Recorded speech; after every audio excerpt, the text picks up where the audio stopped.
जम्मू कश्मीर के एलजी मनोज सिन्हा उरी पहुंचे हैं तो देखिए लगातार हलचल देश में शुरू हो गई है। उरी में ले रहे हालातों का जायजा ले रहे हैं, सुरक्षा का जायजा ले रहे हैं ताकि कोई भी सुरक्षा में चूक ना हो, क्योंकि लोगों की सुरक्षा भी उतनी ही जरूरी है। और इससे पहले भी हमने देखा एक के बाद एक बड़े फैसले लिए जा रहे थे। विशाल हमारे साथ लगातार बने हुए हैं न्यूज रूम से।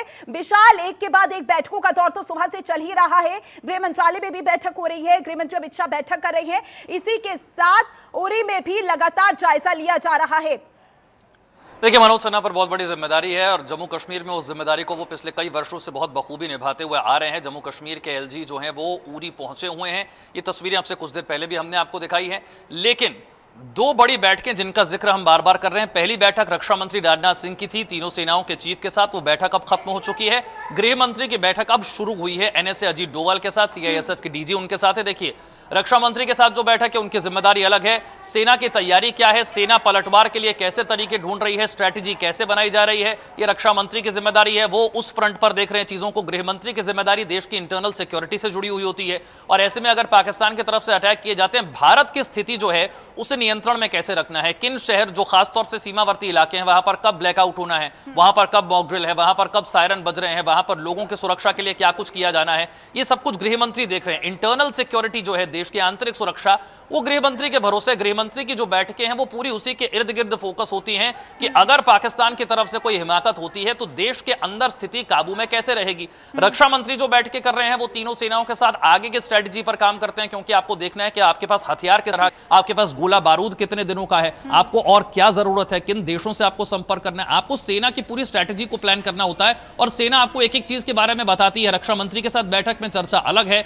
गृह मंत्री के साथ जो बैठक हो रही है वहां पर देश की इंटरनल सिक्योरिटी को लेकर चर्चा है। अभी थोड़ी देर पहले जैसा कि हमने आपको बताया कल मैच रोकना पड़ा था, अभी आईपीएल रद्द कर। देश की इंटरनल सिक्योरिटी जो है वो एक बहुत बड़ा मुद्दा है इस समय, क्योंकि पाकिस्तान की तरफ से कोई भी हिमाकत होगी तो भारत के जो खासतौर से सीमावर्ती राज्य है वहां पर कई सारी दिक्कतें पैदा होंगी। आपको आज भी कई जगहों पर पाकिस्तान के फाइटर जेट के टुकड़े नजर आएंगे। ऐसी मिसाइलें जो कि फायर नहीं हो पाई वो यहां पर आकर गिरी हैं, वो आपको नजर आ जाएंगी। देश की इंटरनल सिक्योरिटी बड़ा मुद्दा है। गृह मंत्री की जो मीटिंग्स हैं वो अलग स्तर पर चल रही है। एक खबर सामने आई थी जहां पर साबा में 7 आतंकियों ने घुसपैठ की कोशिश की थी, तो क्या इससे जुड़ी चीजें भी, इससे जुड़ी बातें भी इस दौरान, बैठक के दौरान चर्चा हो सकती है? बिल्कुल, घुसपैठ को रोकना ये सिर्फ युद्ध के समय की बात नहीं है। घुसपैठ तो हर समय पाकिस्तान से कोशिश होती ही रहती है और ये इस कोशिश को तो नाकाम लगातार हम करते ही रहते हैं। हमने पिछले काफी वक्त में करीब 2.5 साल तक वो वक्त देखा जब एलओसी पर कोई क्रॉस बॉर्डर फायरिंग नहीं होती थी। भारत और पाकिस्तान के बीच में एक अग्रीमेंट हो गया था और भारत और पाकिस्तान के बीच में ये क्रॉस बॉर्डर फायरिंग नहीं हो रही थी, लेकिन पहलगाम में अटैक के बाद से आप देख रहे हैं कि हर रोज क्रॉस बॉर्डर फायरिंग हो रही है। एलओसी के पास में खासतौर से जो रिहायशी इलाके हैं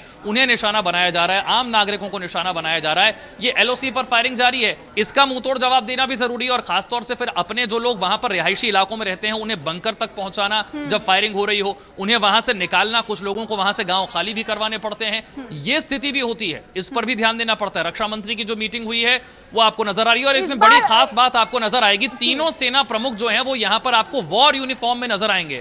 माधुरी, इस बात पर गौर करें कि तीनों सेना प्रमुख आपको वॉर यूनिफॉर्म में नजर आएंगे। ये बताता है कि आपकी युद्ध को लेकर तैयारी कितनी पुख्ता है, आप वॉर मोड में हैं। ये तस्वीर आपको बताती है रक्षा मंत्री के साथ जब तीनों सेना प्रमुखों की मुलाकात हो रही है। लेकिन जाहिर सी बात है, जैसा कि आपने तस्वीरों को बहुत ही अच्छी तरीके से बताया कि जो ये तस्वीरें हैं कहीं ना कहीं ये बताती हैं कि किस तरीके से भारत पूरी तरीके से तैयार है।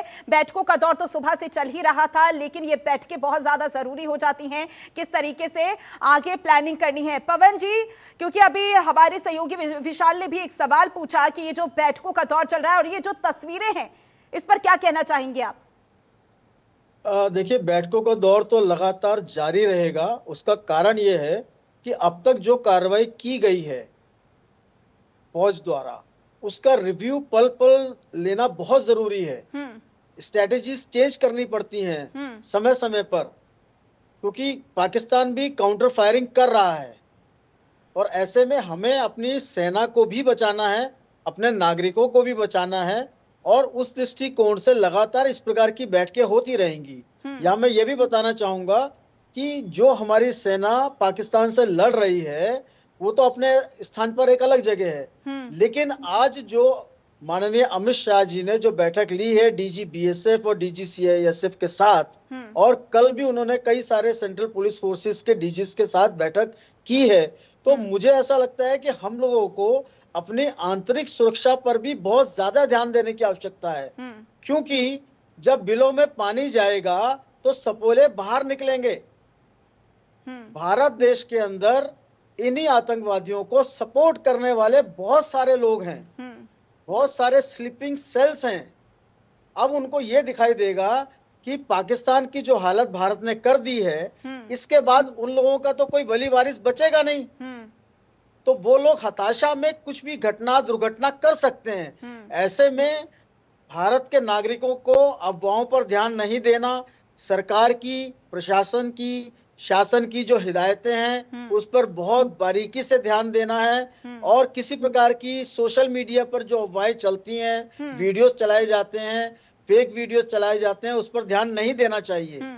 और ये जो तस्वीर अभी आपने दिखाई सभी सेनाध्यक्षों की जो कॉम्बैट यूनिफॉर्म के अंदर है, यह निश्चित रूप से यही चीज बताती है कि फौजें एकदम तैयार हैं, और सामरिक दृष्टिकोण से, रणनीतिक दृष्टिकोण से हम लोग लगातार मिलेंगे, बैठेंगे, बात करेंगे। ये तो फौज के दृष्टिकोण से और सरकार के दृष्टिकोण से है। यहाँ मैं आपके चैनल के माध्यम से प्रत्येक नागरिक से अपील करना चाहता हूँ कि प्रत्येक नागरिक को, भारतीय को एक फौजी के रूप में सोचना शुरू कर देना चाहिए। ये केवल फौज का, पुलिस का, अर्धसैनिक बलों का काम नहीं है रक्षा और सुरक्षा का, ये हम हर नागरिक का भी कर्तव्य है, हम लोगों का धर्म है कि हम लोग अपने फौज को, पुलिस को सहयोग दें, और वो सहयोग देना बहुत जरूरी है। उसके लिए हमारे को अपने मन मस्तिष्क में भारतीयता लानी पड़ेगी, उस दृष्टिकोण से सोचना पड़ेगा। केवल 15 अगस्त और 26 जनवरी पर अपनी छत पर राष्ट्रीय ध्वज लगाने से राष्ट्रीयता नहीं आएगी। राष्ट्रीयता कोई प्रदर्शित करने वाली चीज नहीं है। मैं बार बार इस बात पर जोर देता हूं, क्यों नहीं हम लोग इजराइल से सीखते हैं। जब इजराइल और हमास का युद्ध हुआ, पूरी दुनिया में जहां भी जो भी इजरायली थे, सब अपने काम धंधे छोड़ के अपने देश के युद्ध में पार्टिसिपेट करने के लिए तुरंत इजराइल पहुंच गए। क्या यह भावना हम 140 करोड़ की जनसंख्या वाले देश में नहीं हो सकती? आज जब हम बात कर रहे हैं तो हमारा युद्ध की स्थितियां बनी हुई हैं। पिछले 15 दिन से ये सब तैयारियां चल रही हैं। बच्चा बच्चा इसको समझ रहा है, सोच रहा है, देख रहा है। लेकिन यदि कल युद्ध बंद हो जाता है तो क्या हम फिर से वही एक लचर पचर तरीके का अपना मानसिकता रखेंगे कि ये तो काम फौज का है, ये काम पुलिस का है, ये अर्धसैनिक बलों का है? नहीं, हर भारतीय का यह धर्म और कर्तव्य है। और ये एक ऐसा मौका आया है जब हम लोगों को अपनी राष्ट्रीयता दिखानी पड़ेगी।